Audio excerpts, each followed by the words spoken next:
बिस्मिल्लाहिर्रहमानिर्रहीम। अस्सलाम वालेकुम जी स्टूडेंट्स, आज की इस वीडियो में चैप्टर 5 के न्यूमेरिकल्स हम करेंगे। तो चैप्टर 5 के न्यूमेरिकल्स करने से पहले हम देखेंगे कि इन न्यूमेरिकल में कौन कौन सी क्वांटिटीज़ यूज़ होती हैं और उनके फार्मूले क्या हैं और उनके यूनिट्स क्या हैं। पहले इनको डिस्कस कर लें ताकि जब हम न्यूमेरिकल्स करें तो वहाँ पर आपको कोई इशू ना आए। तो सबसे पहले बच्चों, जो क्वांटिटी यूज़ हुई है बार बार, फोर्स यूज़ हुई है। तो फोर्स का यूनिट आपको पता होना चाहिए न्यूटन, और इसको किस सिंबल से रिप्रेजेंट करते हैं? एफ से। यानी एफ फोर्स की वैल्यू को हम एफ से रिप्रेजेंट कर सकते हैं। जब उसकी वैल्यू लिखेंगे तो उसका यूनिट न्यूटन लिखेंगे। वर्क को कैपिटल डब्ल्यू से रिप्रेजेंट करते हैं और इसका यूनिट जूल, जे मीन जूल। इस तरह डिस्टेंस को हम एस से रिप्रेजेंट किया करेंगे और इसका यूनिट होगा मीटर। इसी तरह बच्चों, पावर को हम पी से रिप्रेजेंट किया करेंगे और पावर का यूनिट है वाट। एंगल है, एंगल का यूनिट डिग्री होता है वैसे, तो हम इसको रिप्रेजेंट किया करेंगे थीटा से। अगर कोई एंगल दिया गया हो तो डिग्री उसके ऊपर हम लगाया करेंगे, ठीक है। इसी तरह काइनेटिक एनर्जी और पोटेंशियल एनर्जी, काइनेटिक एनर्जी का सिंबल है ई के और पोटेंशियल एनर्जी का सिंबल है पी ई, और इनके यूनिट जूल ही रहेंगे क्योंकि ये एनर्जी है तो एनर्जी का यूनिट जूल होता है, तो इनके यूनिट भी जूल रहेंगे। इस तरह एक्सेलरेशन भी एक क्वेश्चन में यूज़ हुआ है, तो एक्सेलरेशन का यूनिट आपको पता है क्या होता है? Metre per second square, MS की पावर -2। तो ये है क्वांटिटीज़ यूज़ हुई। हमने न्यूमेरिकल्स को पढ़ा करना है, उसमें देखना है कौन कौन सी क्वांटिटीज़ यूज़ हुई। तो उन क्वांटिटीज़ को इस तरह हमने नाम दे दिया करना, जो भी क्वांटिटी हुई, ठीक है। आगे उसकी वैल्यू लिखा करनी और वैल्यू के साथ उसका यूनिट भी मेंशन किया करना है। नेक्स्ट, इन न्यूमेरिकल में जो फार्मूले यूज़ करने हैं उनको देख लें। हमने बच्चों फार्मूला देखना है, वर्क का बार बार यूज़ होना है कई न्यूमेरिकल्स में। तो वर्क का फार्मूला है F S cos theta. F mean force, S mean कितना डिस्टेंस हुआ है, थीटा मीन कितना एंगल फोर्स और डिस्टेंस के दरमियान, डिस्प्लेसमेंट के दरमियान। नेक्स्ट हमने जो बच्चों फार्मूला यूज़ करना है वो है काइनेटिक एनर्जी का। काइनेटिक एनर्जी का फार्मूला क्या है? 1/2 mv², ठीक है। ये जब हमने इसको डिस्कस किया तो वहाँ पर हमने देखा था। तो ये फार्मूला अपने ज़हन में रखना है, काइनेटिक एनर्जी। इसके अलावा इन न्यूमेरिकल्स में और कौन सा फार्मूला यूज़ होना है?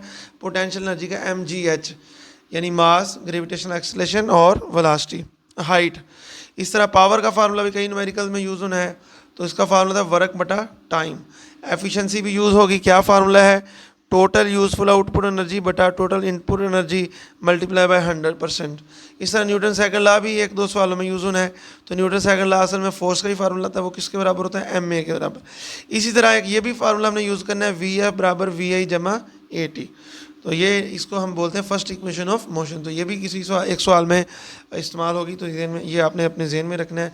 तो हमने क्या करना है? न्यूमेरिकल तो को पढ़ा करना है, उनकी जो उसके अंदर डाटा है, डाटा देखना है। और डाटा में क्या लिखना है? तो क्वांटिटीज़ लिखनी होती है। कौन सी क्वांटिटी हमें दे दी गई है, कौन सी हमने फाइंड करनी है, ये हमने लिखना होता है, ठीक है। और फिर बाद में डिसाइड किया करेंगे इनमें से कौन सा फार्मूला लगाना है। हम अपने डाटा के मुताबिक वो फार्मूला यूज़ किया करेंगे। तो आइए देखते हैं पहला न्यूमेरिकल्स। बच्चों पहला न्यूमेरिकल देखते हैं। A force of 20 Newton acting at N angle of 60 degree. बच्चों यहाँ पर हमें फोर्स की वैल्यू मिल गई कितनी? 20 न्यूटन। कितने एंगल से एक्ट कर रही है? 30 डिग्री के एंगल से। इस तरह बॉक्स है, उसको इस तरह 30 डिग्री के इस तरफ को फोर्स लग रही, और ये बॉक्स मूव इधर को कर रहा है, ठीक है। Is use to pull a box through a distance of 3 metre. कितनी दूर तक इसको मूव करवाया गया? 3 मीटर तक। ये हमारे पास एस की वैल्यू भी आ गई। देखें, डिस्टेंस को हमने किससे रिप्रेजेंट करना होता है? जैसे कि मैंने शुरू में बताया था, एस से रिप्रेजेंट करना होता है, ठीक है। तो अक्रॉस से फ्लोर के ऊपर पड़ा हुआ, how much work is done, कितना वर्क उस पर हुआ है। तो हमारे पास बच्चों एफ़ की वैल्यू वाज़े हमें नज़र आ गई, थीटा की वैल्यू हमें नज़र आ गई, एस की वैल्यू नज़र आ गई।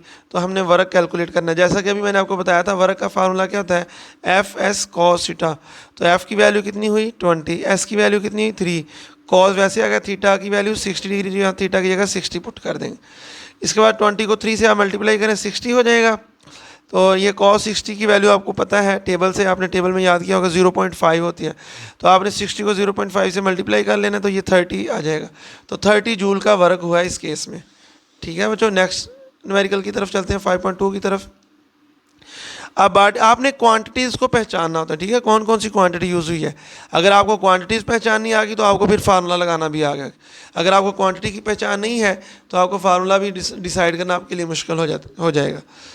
अब body move the distance of 5 metre. बच्चों यहाँ पर हमारे पास डिस्टेंस की वो बात कर रहा है, तो डिस्टेंस को किससे रिप्रेजेंट करते हैं? एस से। तो हमारे पास एस की वैल्यू आ गई कितनी? 5 metre in a straight line under the action of force 8 newton. उस पर जो फोर्स लग रही है वो भी उसने बता दी है, कितने न्यूटन की लग रही है, 8 न्यूटन की लग रही है। If the work done is 20 joule, उस पर जो वर्क हुआ ये भी उसने बता दिया है कि वर्क 20 जूल का हुआ है, तो वर्क W की वैल्यू हमें मिल गई 20 joule. Find the angle which the force makes with the direction of motion of the body, वो एंगल बताएं जिस डायरेक्शन से ये फोर्स एक्ट कर रही है। जैसे मिसाल के तौर पर यहाँ पर एक फोर्स लग रही है, इस पर इस फोर्स ने कितना वर्क किया ये भी बता दिया उसने, कितने डिस्टेंस तक इसने इसको मूव करवाया ये भी बता दिया उसने, और कितना इस पर जितनी फोर्स लगी, डिस्टेंस कितना हुआ, वर्क, ये भी सब कुछ बता दिया। सिर्फ एक चीज़ उसने नहीं बताई कि कहता कि कितने एंगल से ये फोर्स इस पर लगी है, तो ये एंगल उसने नहीं बताया। तो हमने इस सवाल में एंगल को हमने मालूम करना है। फार्मूला वही रहेगा, W बराबर FS cos थीटा। देखें हर फार्मूले में क्या होता है कि कुछ चीज़ें हमें मालूम होती हैं और एक चीज़ उसमें से हमने मालूम करनी थी, तो इसमें भी ऐसा ही है। उसने हमें W भी बता दिया है, F भी बता दिया है, S भी बता दिया है, थीटा उसने कहा कि बताएं कितना है। तो आइए देखते हैं थीटा कैसे कैलकुलेट करना है। W की वैल्यू हमारे पास कितनी आ गई 20, जैसा कि अभी हमने देखा। F की वैल्यू 8 है, S की वैल्यू 5 है, cos वैसे ही, थीटा भी वैसे ही। इसके बाद W फिर वैसे ही इन दोनों का मल्टीप्लाई कर लें, 40 आ जाएगा। cos थीटा वैसे ही 40 मल्टीप्लाई हो रहा है तो जाके हो जाएगा डिवाइड हो जाएगा, तो 20 को 40 से आप डिवाइड कर लें 0.5 आ जाएगा और ये cos थीटा आ जाएगा। ठीक है, cos को तो जाके इन्वर्स कर लें, कितना हो जाएगा 0.5, और ये थीटा वैसे ही, तो cos का इन्वर्स लें कितना हो जाएगा 0.5 को, यानी cos की वैल्यू, cos इन्वर्स की वैल्यू 0.5 पर फाइंड करें तो कैलकुलेटर आपको 60 डिग्री दे देगा। आपको पता है ना इन्वर्स की कैसे वैल्यू फाइंड करनी थी, शिफ्ट को आपने प्रेस करना था। जैसे आप शिफ्ट को प्रेस करेंगे और cos लिखेंगे और आगे ये वैल्यू लिख देंगे तो आपके पास ये थीटा की वैल्यू आ जाएगी, cos इन्वर्स की वैल्यू निकल आएगी। नेक्स्ट न्यूमेरिकल की तरफ चलते हैं। An engine raises 100 kg of water through a height of 80 metre. देखें यहाँ पर फर्ज करो इंजन लगा हुआ ये वाला, ठीक है, और इंजन जो है 100 kg of water, 100 kilogram mass, पानी का जो मास है उसको वो ऊपर लेके जा रहे हैं ऐसे, ठीक है, कितनी देर में, 25 सेकंड में। देखो उसने मास की वैल्यू बता दी और कितनी हाइट तक, 80 मीटर, यहाँ से यहाँ तक जो हाइट है 80 मीटर। यहाँ इंजन लगा हुआ है, ये इंजन यहाँ से पानी को उठा रहा है, 100 किलोग्राम हर 25 सेकंड में उठा रहा है, और कितनी हाइट तक उठा रहा है, 80 मीटर की। तो उस इंजन की पावर मालूम करें। पावर क्या होता है याद करें, वैसे सादा अल्फाज में ये होता है कि 1 सेकंड में कोई बॉडी कितने जूल वर्क कर रही है, 1 सेकंड में कितने जूल कोई बॉडी वर्क कर रही है, वही उसकी पावर होती है। वरना पावर को कैलकुलेट करने का फार्मूला जो होता है वो ये होता है W बराबर T। तो हम तो साफ ज़रा ये फार्मूला यूज़ करेंगे तो ऑटोमेटिकली ये चीज़ हमें मिल जाएगी, ठीक है, वर्क बटा टाइम हम यूज़ करेंगे। तो पावर का यही फार्मूला था, तो हमने यहाँ पर पावर का फार्मूला यूज़ किया W बटा T। अब वर्क किसके बराबर होता है ये आपको पता होना चाहिए। वर्क बराबर होता है FS के बराबर आम हालात में, वरना FS cos थीटा भी होता है। यहाँ पर हम थीटा उसने नहीं बताया ना, थीटा के हिसाब से वर्क हुआ है तो हम सिंपल FS ही लिख लेंगे, ठीक है। तो F की वैल्यू क्या होती है, जब भी याद करें कोई चीज़ हाइट के हिसाब से ऊपर जा रही होती है या ज़मीन के लिहाज से, या ज़मीन के नीचे से कोई मोटर पानी निकाल रही है तो उस पर जो फोर्स लग रही होती है, याद रख लें कई न्यूमेरिकल में ये चीज़ यूज़ नहीं, mg फोर्स लग रही होती है, ठीक है, हाइट के लिहाज से। जब भी कोई तो डिस्टेंस लेना होता है, वर्क में फोर्स लेनी होती है वो mg आगे, डिस्टेंस वो हाइट। इस हालात में हम इस हालत में उसको हाइट बोलेंगे, कितनी हाइट उसने फोर्स लगा के कितनी हाइट उसने कवर की है। तो यहाँ पर हम s की जगह हाइट ले लेंगे, ठीक है, s भी लिखा रहने दें, वो भी एक ही बात है, लेकिन जब ज़मीन के लिहाज से कोई बॉडी ऊपर को जाती तो हम उसकी हाइट कंसीडर करते हैं। तो बच्चों यहाँ पर हमारे पास m की वैल्यू आ गई 100, g की वैल्यू 10 आ गई और हाइट कितनी आ गई 80 आ गई, और t की वैल्यू 25, ठीक है। ये सारी वैल्यूज हमारे पास हैं। देखो m भी हमारे पास पड़ा हुआ है, h भी पड़ा हुआ है, t भी पड़ा हुआ है, और g की वैल्यू में वैसे पता होती कितनी होती है 10 ms - 2। तो ये सारी वैल्यूज़ हमारे, चारों वैल्यूज़ हमारे पास है, हमने इनको इसमें पुट कर दिया, इसको इससे मल्टीप्लाई किया, तीनों को 25 से डिवाइड किया तो 3200 हमारे पास इसकी पावर आ गई। नेक्स्ट न्यूमेरिकल की तरफ चलते हैं बच्चों। A body of mass 20 kg is at rest.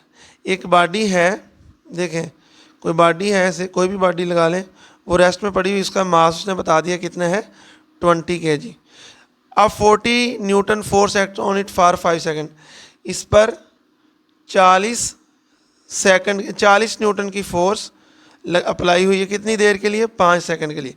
What is kinetic energy of the body at the end of this time? जब 5 सेकंड पूरे हो जाएंगे तो उस वक्त बॉडी की काइनेटिक एनर्जी कितनी हो जाएगी? तो बच्चों काइनेटिक एनर्जी का फार्मूला क्या होता है? काइनेटिक एनर्जी का फार्मूला होता है, अभी मैंने आपको बताया भी था, 1/2 mv²। तो हमारे पास मास का होना ज़रूरी है, उसके बाद हमारे पास वेलोसिटी का होना ज़रूरी है। तो इस केस में उसने वेलोसिटी हमें नहीं दी, तो हम पहले वेलोसिटी को फाइंड करेंगे। तो वेलोसिटी आएगी तो हम उसकी काइनेटिक एनर्जी निकाल सकते हैं। मास उसने बता दिया है, वेलोसिटी नहीं बताई, तो वो हम कैलकुलेट करेंगे। तो डाटा लिखते हैं, हमारे पास कौन कौन सी क्वांटिटी हुई है। देखो हमारे पास ये क्वांटिटी हमें मिल गई, m मिल गया, हमें f मिल गया, फोर्स मिल गई, हमें टाइम मिल गया। ठीक है, इसी डाटा का इस्तेमाल करके हमने ये सारा कुछ करना है। इसी तरह बॉडी रेस्ट में थी, तो हमारे पास रेस्ट में हो तो उसकी इनिशियल वेलोसिटी क्या होती है? 0 होती है, तो वो हम 0 ले लेंगे। तो दोबारा बहरहाल इसको देखते हैं दोबारा से। मास हमारे पास कितना है? 20 kg। फोर्स कितनी लग रही है? 40 न्यूटन। कितनी देर के लिए लग रही है? 5 सेकंड के लिए। काइनेटिक एनर्जी हमने इसकी फाइंड करनी है। हमारे पास जो इसकी इनिशियल स्पीड है 0 मीटर पर सेकंड, रेस्ट में थी, और फाइनल वेलोसिटी जो 5 सेकंड के बाद जो होगी उसको हम v का नाम देते हैं, और यही हमें सबसे पहले मालूम करनी पड़ेगी। तो इसके लिए हम यूज़ करेंगे vf बराबर vi जमा at, ये फार्मूला जो भी मैंने आपको बताया। तो बच्चों ये फार्मूला अगर यूज़ करना है, हमने फाइनल वेलोसिटी निकालनी 5 सेकंड के बाद, तो हमारे पास एक्सेलरेशन की वैल्यू का होना ज़रूरी है। तो हमारे पास एक्सेलरेशन की वैल्यू नहीं है, तो हम क्या करेंगे? पहले न्यूटन सेकंड लॉ लगा के हम एक्सेलरेशन निकाल सकते हैं। न्यूटन सेकंड लॉ क्या है? F बराबर m। ये जो मैं इधर कर रहा हूँ ना, ये मेरे पास रफ अमल है, तो आपने यही वाला हिस्सा देखना है। तो F बराबर m हमारे पास फोर्स का फार्मूला है, तो हम ये पहले अप्लाई करके एक्सेलरेशन निकालेंगे। क्योंकि हमारे पास F की वैल्यू भी है, m की भी है, तो एक्सेलरेशन आ जाएगा। तो F की वैल्यू 40 पुट की है, m 20 पुट की है, और a वैसे आ गया। 20 को इधर आके डिवाइड किया ला के, तो ये 40 को 20 से डिवाइड करेंगे तो 2 metre per second square acceleration की वैल्यू आ जाएगी। लेकिन अभी हमें 5 सेकंड के बाद वेलोसिटी निकालनी है, तो अब हम first equation of motion use करेंगे, vf बराबर vi जमा at।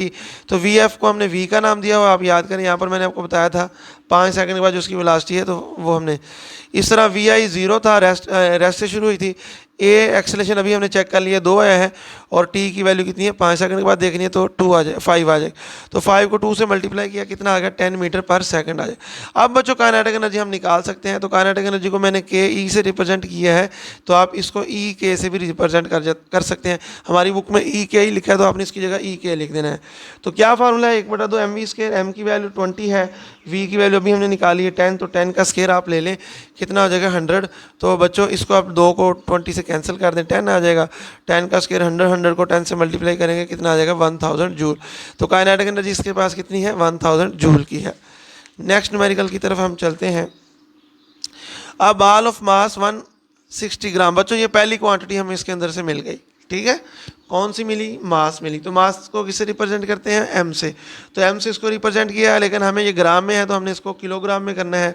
तो किलोग्राम में करने के लिए बच्चों हम इसको 1000 से डिवाइड कर देंगे। तो ग्राम को किलोग्राम में करने के लिए 1000 से डिवाइड करना पड़ता है, तो हमने इसको 1000 से डिवाइड कर दिया। तो जब हमने इसको 1000 से डिवाइड किया, तो ये 0.16 किलोग्राम आ गया। तो यहाँ पर मास की वैल्यू क्लियर होगी। इस थ्रोन वर्टिकली अपवर्ड, इसको ऊपर फेंका गया, ऐसे एक बाल है, इसको ऊपर फेंका गया। The bar reaches the height of 20 metre. Maximum जो उसने हाइट अटेन की कितनी की? 20 मीटर। तो ये बच्चों हमारे पास दूसरी क्वांटिटी आ गई। ठीक है, तो इसको हम एच से रिप्रेजेंट करेंगे। Find the potential energy gained by the ball at this height. इस जब इतनी हाइट पर पहुंच जाएगी तो पोटेंशियल एनर्जी कितनी बॉडी के अंदर स्टोर हो जाएगी? बच्चों याद करें, पोटेंशियल एनर्जी का फार्मूला भी मैंने आपको बताया था, क्या था? mgh। हमें मास चाहिए, हमें h चाहिए, g की वैल्यू फिक्स होती है। तो उसने हमें मास भी बता दिया है, हमें उसने h भी बता दिया है, हाइट भी बता दी, और मास भी बता दिया, तो आराम से हम इसकी पोटेंशियल एनर्जी कैलकुलेट कर सकते हैं। तो मास की वैल्यू 0.16, g हमारे पास 10 होता है, ये आपको पता है, और h की वैल्यू 20। तो अब इन तीनों का मल्टीप्लाई कर लें, 32 जूल इसका आंसर आ जाएगा। ठीक है, नेक्स्ट न्यूमेरिकल की तरफ चलते हैं। इजी न्यूमेरिकल था ये। आ 0.14 kg बाल, एक बाल है, ठीक है, उसका मास कितना है? 0.14 kg। उसका मास इतना 0.14 kg उसका मास है। इस थ्रोन वर्टिकली अपवर्ड, इसको भी ऊपर ऐसे फेंका गया है। ठीक है, तो यहाँ पर बच्चों हमें m की वैल्यू मिल चुकी है, मास है 0.14 kg with an initial velocity of 35 metre per second. जब इसकी जो यहाँ से स्टार्ट होने वाली वेलोसिटी थी वो कितनी थी? 35 मीटर पर सेकंड। इतनी वेलोसिटी से इसको ऊपर थ्रो किया गया है। ठीक है, ये दूसरी क्वांटिटी हमें पता चल गई, मास पता चल गया, इनिशियल क्वांटिटी हमें पता चल गई। Find the maximum height reached by the बाल। बाल कितनी हाइट तक पहुंची? वो हाइट हमने इसकी मालूम करनी है। तो बच्चों इसकी हाइट हम कैसे मालूम करेंगे वो भी देखते हैं। पहले ये देख लें, जब ये मैक्सिमम हाइट पर पहुंचेगी तो उस वक्त उसकी जो फाइनल वेलोसिटी है वो कितनी हो जाएगी, वो जीरो हो जाएगी, क्योंकि यहाँ पर आके बॉडी एक दफ़ा रेस्ट में आ जाती, फिर नीचे आना शुरू हो जाती। तो वी एफ हमारे पास कितना आ गया, 0 मीटर पर सेकंड आ गया, यानी फाइनल वेलोसिटी इसकी ज़ीरो होगी। हाइट हमने इसकी मालूम करनी है, तो हाइट मालूम करने के लिए बच्चों हम कौन सा फार्मूला यूज़ करेंगे, हम यहाँ पर वैसे तो जो दूसरे चैप्टर में मैंने फार्मूले पढ़े हैं उनका भी यूज़ हो सकता है, लेकिन यहाँ पर हम एनर्जी के लिहाज से इसकी वैल्यू निकालेंगे।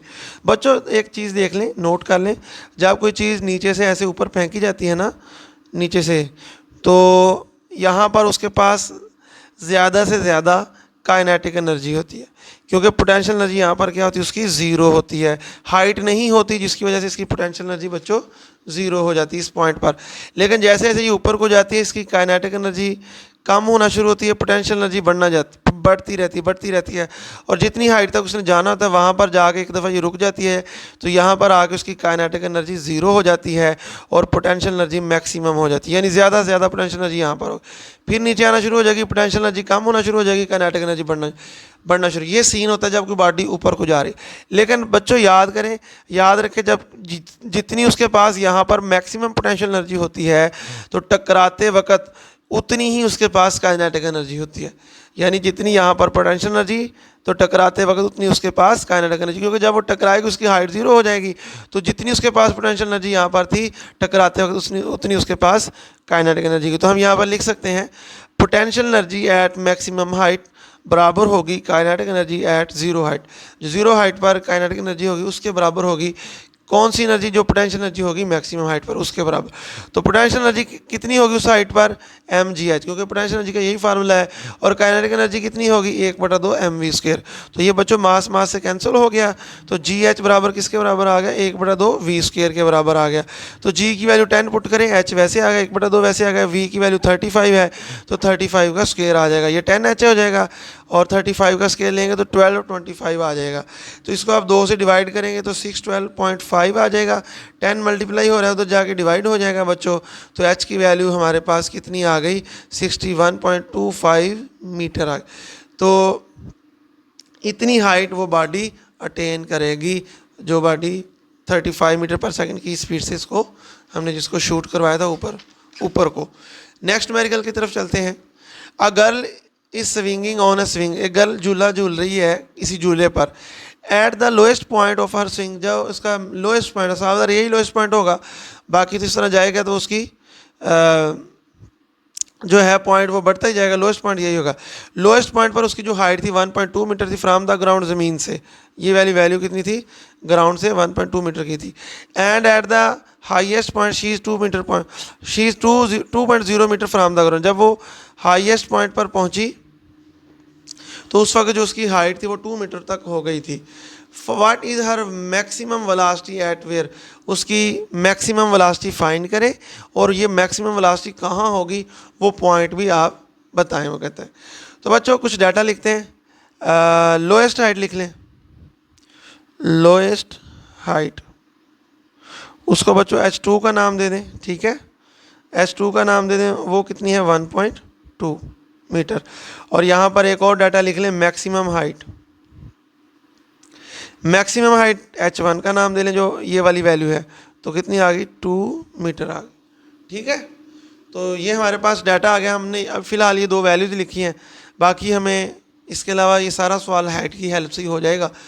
अच्छा अब ये देखें कि इसकी मैक्सिमम वेलोसिटी कहाँ पर होगी बच्चों, इसकी मैक्सिमम वेलोसिटी वहाँ पर होगी जहाँ पर इसकी मैक्सिमम काइनेटिक एनर्जी होगी। तो याद रखें जब कोई बॉडी झूला झूल रही होती है तो जब वो इस पॉइंट पर आती मीन पोजीशन पर, तो उस वक्त उसकी जो काइनेटिक एनर्जी होती है वो मैक्सिमम होती है। इसका मतलब जब काइनेटिक एनर्जी मैक्सिमम होगी तो इसकी वेलोसिटी भी यहाँ पर मैक्सिमम होगी। तो इस पॉइंट पर हम ये फार्मूला लगाएंगे, कौन सा, डिक्रीज इन पोटेंशियल एनर्जी बराबर होगा काइनेटिक एनर्जी, कितनी पोटेंशियल एनर्जी कम हुई है, वही इस पॉइंट पर क्या होगी, काइनेटिक एनर्जी होगी। तो कितनी कम हुई होगी, सारा जितनी इस पॉइंट पर पोटेंशियल एनर्जी है और जितनी इस पॉइंट पोटेंशियल एनर्जी है, उन दोनों को माइनस कर लें तो वो हमारे पास कमी आएगी। फॉर एग्जांपल यहाँ पर 15 जूल थी और यहाँ पर 10 जूल है, उसकी पोटेंशियल एनर्जी। तो 15 में से 10 को क्या कर दें, माइनस कर दें, जो 5 जूल आएगी वही इस पॉइंट पर क्या होगी, काइनेटिक एनर्जी होगी। तो आइए देखते हैं, ये दोनों वैल्यूज़ को आपने इस तरह नाम दे देना और यहाँ पर लिखना है decrease in potential energy. Potential energy की जो कमी है वो बराबर होगी काइनेटिक एनर्जी के। तो पोटेंशियल एनर्जी की कमी कैसे होगी, यहाँ वाली पोटेंशियल एनर्जी निकाल लें, यहाँ वाली निकाल लें। तो यहाँ वाली पोटेंशियल एनर्जी कितनी होगी, mgh1, क्योंकि यहाँ की हाइट को हमने h1 का नाम दिया हुआ है, ये देखें। और यहाँ वाली कितनी होगी, mgh2।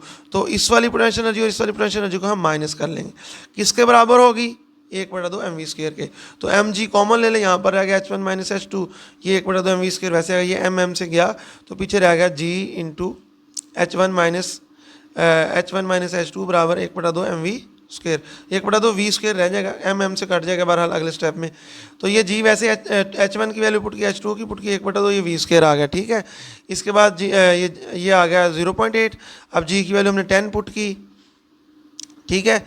ये वैसे आ गया, 10 को 0.8 से मल्टीप्लाई किया तो 8 आ गया, और 2 डिवाइड हो रहा है, इधर आके मल्टीप्लाई हो जाएगा, तो ये 16 आ जाएगा। 16 का दोनों तरफ स्क्वायर रूट ले लें, तो ये इससे काट गया, 16 का स्क्वायर रूट था 4, तो 4 मीटर पर सेकंड v आ जाएगा। तो आगे लिखेंगे तो उसकी जो मैक्सिमम वेलोसिटी होगी 4 मीटर पर सेकंड होगी एट मीन पोजीशन। क्या लिखेंगे, at mean position maximum velocity at mean position the velocity will be maximum, the velocity ऐसे लिख लें, the velocity will be maximum। ये फिक्र आपने लिख लेना है बच्चों, ठीक है। मीन पर, बिकॉज आगे फिक्रा और भी लिखना लिख सकते हैं, because at mean position kinetic energy is maximum. Next numerical की तरफ बच्चों चलते हैं। A person push the lawn mower with the force of 50 newton. बच्चों ये फोर्स की वैल्यू में मिल गई, ठीक है। Making an angle of 45 degree, हमें एंगल भी मिल गया, थीटा की वैल्यू भी मिल गई। With the horizontal if the mover is moved through a distance of 20 metre, distance की वैल्यू भी मिल गई 20 metre. How much work is done, कितना वर्क उस पर हुआ है। तो हमारे पास बच्चों एफ की वैल्यू भी आ गई, थीटा की भी आ गई, एस की भी आ गई। वर्क कैलकुलेट करना है, वेरी इजी। तो ये आपको पता है, फार्मूला हमने पहले न्यूमेरिकल में भी यूज़ करके आए हैं, तो ये मैं इसको एक्सप्लेन नहीं कर रहा, आप सिंपल वीडियो को पॉज करके आपने इसको देख लेना है, ठीक है। तो ये आपको समझ आ जाएगी। नेक्स्ट न्यूमेरिकल की तरफ चलते 5.9 को देखते हैं। Calculate the work done. Work done हमने कैलकुलेट करना है, कब कब करना है, दो केस है, पहला केस और ये दूसरा केस। पहले केस में बच्चों क्या है, pushing a 5 kg box up a frictionless inclined plane. एक बॉक्स है यहाँ पर रखा हुआ है, ठीक है, इसको उस तरह ऊपर लेके जाना है इंक्लाइंड प्लेन पर, जिसकी हाइट कितनी है, जिसकी ये वैल्यू कितनी है, ये लेंथ कितनी है, 10 मीटर। अच्छा, उस 10 metre long that makes an angle of 30 degree, और ये इंक्लाइन कितने का एंगल बना रहा है, 30 डिग्री का, विद द हॉरिजॉन्टल, इस हॉरिजॉन्टल लाइन के साथ। यहाँ पर हमने वर्क कैलकुलेट करना है, ठीक है। उस बॉक्स का मास भी बता दिया 5 kg है, और बच्चों उसका ये स्लोप की जो लेंथ है 10 metre. Lifting the box vertically up from the ground, इसी बॉक्स को अब यहाँ से ऐसे लेके जाना इस पॉइंट पर, तब कितना वर्क होगा। ये दोनों वर्क हमने कैलकुलेट करने हैं। तो बच्चों यहाँ पर हमारे पास मास की वैल्यू है, थीटा की वैल्यू इसने हमें दी हुई है, तो इसका हमने यूज़ करना है, ठीक है। तो देखें मास कितना है 5 kg, एस कितना है 10 मीटर। पहले तो ये वर्क कैलकुलेट करेंगे ना, फिर दूसरा वाला निकालेंगे। अच्छा बच्चों याद रखें, जब कोई वेट किधर को किसी बॉडी पर एक्ट करता है, नीचे को, ठीक है। वेट एक फोर्स है, तो इसको दो कंपोनेंट्स में कर सकते हैं, परपेंडिकुलर कंपोनेंट्स में, ठीक है। तो एक कंपोनेंट अगर परपेंडिकुलर कंपोनेंट लेंगे तो ऐसे बनेगा, एक इधर को लेना पड़ेगा और एक इधर को, क्योंकि ताकि ये 90 का एंगल आपस में बने, तभी बनेगा ना। तो वेट का एक कंपोनेंट इस सिमत में लाजमी एक्ट करेगा, ठीक है। इस सिमत में जो वेट का कंपोनेंट एक्ट करता है उसकी वैल्यू होती है mg sin थीटा, यानी वेट की वजह जो इस सिमत में फोर्स लग रही है वो mg sin थीटा लग रही, तो ये आपने याद रखना है, ठीक है। तो फोर्स इसमें क्या होगी, component of weight along slope, slope की डायरेक्शन में जो कंपोनेंट है वेट का वो लगेगा, वो कितना होता है mg sin थीटा। तो ये f की वैल्यू भी हमारे पास बच्चों आ गई है, s की वैल्यू भी आ गई, मास की भी आ गई, और वर्क हमने कैलकुलेट करना है। तो वर्क का फार्मूला क्या होता है, f ज़रब s। तो f की वैल्यू mg sin थीटा, जैसे कि अभी मैंने बताई, s वैसे आ गया, और थीटा की वैल्यू यहाँ पर हमारे पास कितनी है 30 डिग्री। तो बच्चों f की वैल्यू m की वैल्यू 5 पुट करें, g की 10, साइन वैसे थीटा की 30 और s की वैल्यू 10। तो 5 को 10 से मल्टीप्लाई करें 50, साइन 30 की वैल्यू 0.5 और 10 वैसे ही। इन तीनों को आप मल्टीप्लाई कर लें तो हमारे पास आ जाएगा 25 मल्टीप्लाई बाय 10, और यानी इन दोनों का भी किया तो 25 और ये 10 वैसे इन दोनों का मल्टीप्लाई कर 250 जूल का हमारे पास वर्क आ गया। नेक्स्ट सेकंड पार्ट है बच्चों। सेकंड पार्ट में हमें ये हाइट भी चाहिए होगी। अब हाइट हमें ये चाहिए है तो इसके लिए हमें क्या करना होगा, हमें ये हाइट पहले कैलकुलेट करनी पड़ेगी। तो बच्चों यहाँ पर हम ट्रिग्नोमेट्रिक एक फार्मूला यूज़ करेंगे, sine theta perpendicular over hypotenuse. ये लगाएंगे तो हाइट आएगी, वरना हाइट नहीं निकलेगी।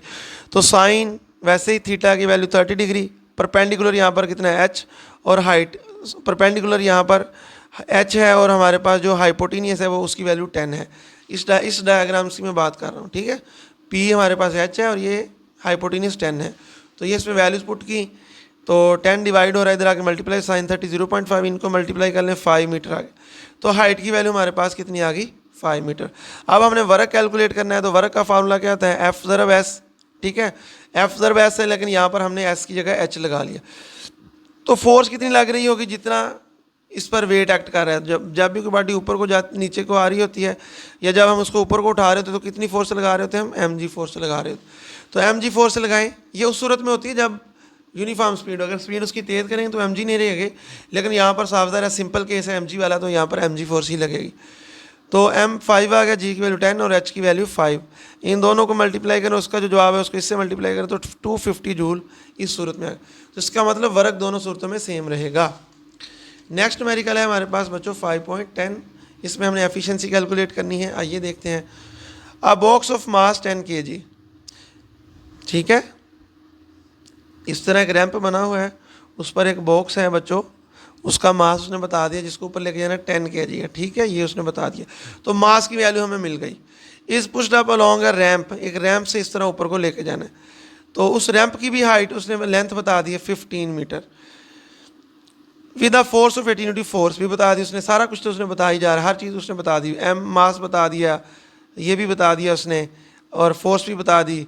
If the box rise up height of 5 metre, ये बॉक्स की जो हाइट है ये 5 मीटर हो जाए, what is the efficiency of the system. तो सिस्टम की एफिशिएंसी क्या होगी बच्चों। एफिशिएंसी का जो फार्मूला था मैंने आपको शुरू में बताया था, क्या था, आउटपुट एनर्जी बटा इनपुट एनर्जी ज़रब 100%। तो हमें इसकी आउटपुट एनर्जी भी निकालनी पड़ेगी और इनपुट एनर्जी भी। तो इस केस में आउटपुट एनर्जी कौन सी होगी, ये जो हमें हाइट मिली है, जितनी एनर्जी इसके अंदर स्टोर हुई होगी बच्चों, वही उसकी आउटपुट एनर्जी होगी। और जो हमने इसके ऊपर वर्क किया है ये इसकी इनपुट एनर्जी होगी। तो हमें ये भी निकालना पड़ेगा और ये वर्क भी निकालना पड़ेगा, फिर जाके हमारी एफिशिएंसी आ जाएगी। तो कैसे निकालेंगे, ये सारा डाटा मैंने लिख दिया है। तो पहले हम इनपुट एनर्जी निकालते हैं, जो हमने रैंप के ऊपर इस तरह ये बॉक्स को यहाँ से यहाँ तक लेके। तो इनपुट एनर्जी क्या होगी, work done on box along slope. Box के ऊपर जो हमने वर्क किया है स्लोप के अलोंग, तो वही यहाँ ऐसे फिक्रा लिखेंगे, work done on box along slope, ठीक है, ये फिक्रा से करके आपने लिख लेना है। तो वो पहले वर्क निकालेंगे, वही हमारी इनपुट एनर्जी होगी। तो वर्क का फार्मूला अप्लाई कर दें, एफ ज़रब एस, एफ की वैल्यू 80 है, डिस्टेंस कितना हुआ इस केस में स्लोप के अलोंग 15 का हुआ है, तो 80 को 15 से मल्टीप्लाई कर दें तो 1200 जूल आ जाएगा। आउटपुट एनर्जी यहाँ पर बच्चों कितनी है, स्टोर पोटेंशियल एनर्जी के बराबर। कितनी पोटेंशियल एनर्जी हम उसके ऊपर स्टोर कर चुके हैं, वही हमारी आउटपुट एनर्जी होगी। तो बच्चों पोटेंशियल एनर्जी का फार्मूला अप्लाई करें, एम जी एच, एम की वैल्यू 10, जी की वैल्यू 10 और एच की वैल्यू 5, इन तीनों को मल्टीप्लाई कर लें तो हमारे पास आउटपुट एनर्जी आ गई।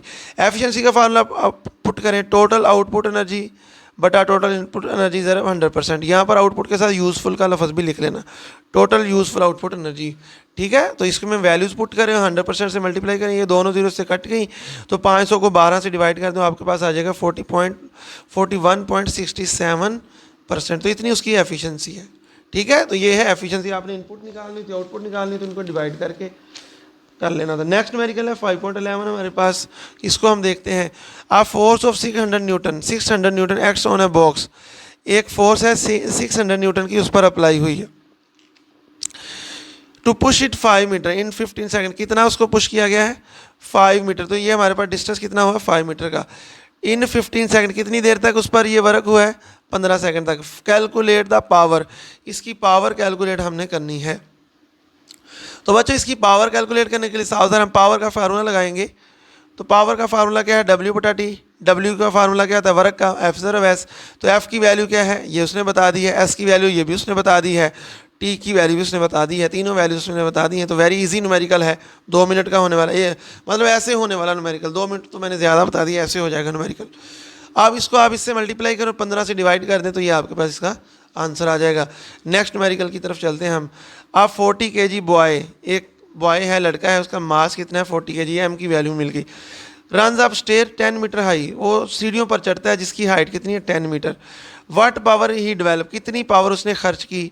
तो बच्चों पावर का फार्मूला यूज़ करेंगे, टाइम भी उसने बता दिया, 40 kg उसका मास है, 10 मीटर की हाइट पर वो बुलंद हुआ है और 8 सेकंड में उसने ये काम किया है। पावर हमने कैलकुलेट करनी, पावर का फार्मूला W/T। W वर्क किसके बराबर होता है, फोर्स ऑफ डिस्प्लेसमेंट। अब वो ज़मीन के लिहाज से हाइट कवर कर रहा है, तो ज़मीन के लिहाज से जब भी कोई बंदा हाइट कवर करता है या कोई भी चीज़ करती है तो उस पर जो फोर्स लगती है, जैसे कि मैंने आपको पहले भी बताया mg लगती है।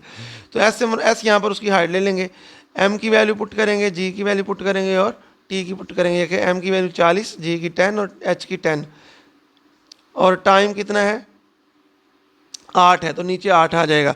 तो इन सब को मल्टीप्लाई करें 4000 आ जाएगा, 4000 को 8 से डिवाइड करेंगे तो 500 वाट उसकी पावर आ जाएगी। वेरी इजी न्यूमेरिकल, बड़ी आसानी से आप इसको भी कर सकते थे। तो जी लास्ट न्यूमेरिकल करते हैं। अब force F acts through a distance L on a body, the force is then increase to 2f। एक बॉडी पर फोर्स लग रही है एफ एल डिस्टेंस तक। एल डिस्टेंस से मुराद जब वो 0 से लेकर एल डिस्टेंस तक पहुंचा तो उस पर जो कितनी फोर्स लग रही थी, एफ लग रही थी। मिसाल के तौर पर ये 0 से लेकर 5 मीटर तक पहुंचा तो 1 मीटर हुआ, 2 हुआ, 3 हुआ, 4 हुआ, 5 मीटर तक पहुंचा। तो इस दौरान जो फोर्स है वो तब्दील नहीं, वो फोर्स फिक्स ही रही है। The force is then increase to 2f। अब फोर्स को डबल कर दिया गया, 2f कर दिया है। That further acts through 2l। अब उस डिस्टेंस का l डिस्टेंस है, तो उस डिस्टेंस का जब हमने डबल किया तो 2l डिस्टेंस और उसने मूव किया तो टोटल डिस्टेंस 3l मूव कर जाएगी। l का 2l करेंगे तो l पहले ही था और उसका 2l करके तो टोटल 3l। अब जब l से 3l तक पहुंची तो उस वक्त जो फोर्स पर लग रही थी वो फिक्स लग रही थी, 2f की फोर्स फिक्स लग रही थी। आगे क्या कहता है, sketch a force displacement graph and calculate the work done. पहले तो उसका ग्राफ बनाएं, फिर वो जो है उसका फिर अपने वर्क डन। तो बच्चों याद करें, जब हमने ये टॉपिक किया था फोर्स और डिस्टेंस का, तो वहाँ पर मैंने ये बताया था कि फोर्स और डिस्टेंस के नीचे जो एरिया आता है, ठीक है, वो उसके वर्क को कैलकुलेट करता है। जब आप फोर्स और डिस्टेंस के नीचे ग्राफ उसका ड्रा करते हो, नीचे का एरिया कैलकुलेट करते हैं तो उसका वर्क आ जाता है। तो आइए देखते हैं इस सवाल में। तो देखो 0 से या हमने ग्राफ बनाया है, इस लाइन एक्स एक्स पर हमने डिस्टेंस ले लिया है और वाई एक्स पर हमने फोर्स ले ली। तो 0 से एल तक जब डिस्टेंस हुआ तो फोर्स कितनी लग रही थी, एफ लग रही थी। 1 हुआ, 2 हुआ, एल तक पहुँच गए तो फोर्स इतनी रही, फोर्स तब्दील नहीं हुई, ठीक है। इसके बाद L से 3L तक गए, यानी L का 2L डिस्टेंस, डबल डिस्टेंस हमने कवर किया, तो उस वक्त भी फोर्स 2F एक कांस्टेंट फोर्स उस पर अप्लाई होती रही, ठीक है। यहाँ से यहाँ तक पहुँचे तो हमारा ग्राफ यहाँ से यहाँ तक। अब हमारे पास ग्राफ के 2 पोर्शन आ गए नीचे, एक ये पोर्शन आ गया और एक पोर्शन ये आ गया, ठीक है। इन दोनों, ये 2 हमारे पास रेक्टेंगल आ गए, तो इनका टोटल एरिया कैलकुलेट कर लें, हमारे पास वर्क आ जाएगा। तो वर्क किसके बराबर होगा, total area under the graph, total area under the graph, ठीक है। तो हम फर्स्ट रेक्टेंगल यहाँ पर लिख लें, इसका एरिया, फर्स्ट रेक्टेंगल का एरिया बच्चों प्लस सेकंड रेक्टेंगल का एरिया, ठीक है। इन दोनों एरियाज को हम क्या कर लेंगे, प्लस कर लेंगे, ठीक है। आइए इनको हम प्लस करते हैं। कैसे प्लस करेंगे, तो रेक्टेंगल का एरिया बच्चों क्या होता है, लेंथ ज़रा विड्थ। तो यहाँ से यहाँ तक इसकी लेंथ एल है और ये उसकी क्या है, विड्थ है, या ये विड्थ कह लो, ये लेंथ कह लो, कुछ भी कह लो। तो ये एफ की, यहाँ से यहाँ तक एफ आ रहा है, तो एफ और एल को मल्टीप्लाई कर लें, ये हमारी पहली रेक्टेंगल का एरिया आ जाएगा। और इधर से ये एल से 3L तक गया तो ये 2L हो गया, और यहाँ से यहाँ तक कितना था, 2F था। तो 2F को 2L से मल्टीप्लाई कर लें तो ये हमारे पास कितना हो जाएगा, 2F को मल्टीप्लाई कर लें किससे, 2L से, ठीक है। तो ये हमारे पास आ गया FL और ये 4FL, और 4FL को आप FL से प्लस करेंगे तो कितना आ जाएगा, 5FL। तो टोटल कितना वर्क हुआ, 5FL। तो ये भी रेक्टेंगल थी, इसका भी हमने एरिया कैलकुलेट किया, इसका भी किया, इन दोनों को हमने क्या कर लिया, प्लस कर लिया। तो ये है बच्चों आज का हमारा न्यूमेरिकल। उम्मीद है आपको समझ आई होगी। इजाज़त चाहता हूँ, अल्लाह हाफिज़।